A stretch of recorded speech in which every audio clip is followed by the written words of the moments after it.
Hey, Rock Healers. Happy Christmas Eve. For the Advent reading of the day, we're going to be reading a poem titled All Wise, All Good, Almighty Lord. All wise, all good, Almighty Lord, Jesus by highest heavens adored. Ere time its course began, how did thy glorious mercy stoop to take the fallen nature up when thou thyself wert man? The eternal God from heaven came down, the King of glory dropped his crown, and veiled his majesty. Emptied of all but love he came. Jesus, I call thee by the name thy pity bore for me.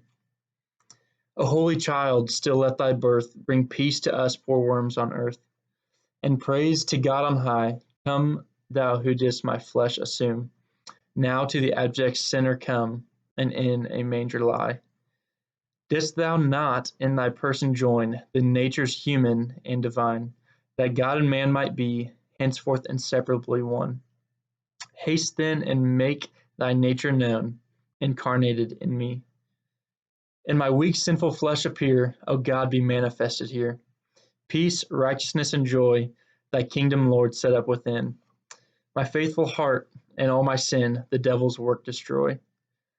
I long thy coming to confess the mystic power of godliness, the life divine to prove, the fullness of thy life to know, redeemed from all my sin below and perfected in love.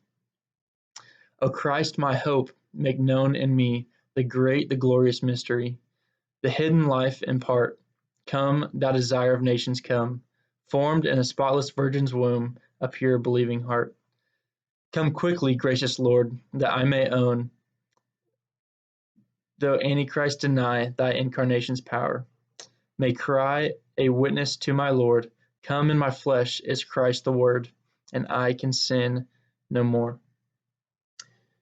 And so, yeah, as I was reading this, I was reminded of Philippians 2, uh, where it talks about Jesus's humility, and that though he was in the form of God, he chose to humble himself, uh, to become our servant, to present himself in our likeness, to further display his humility. Um, as he then went to the cross on our behalf for our redemption's sake. Um, and then in so doing, he perfectly displays his goodness, his perfect wisdom, and his might. Um, so what a worthy Lord that we have, and what a hope to cling to. And so may the hope of our Redeemer and his work, and his victory over sin and death that he had through his life in the flesh, may that lead us into worship of our humble King that has come.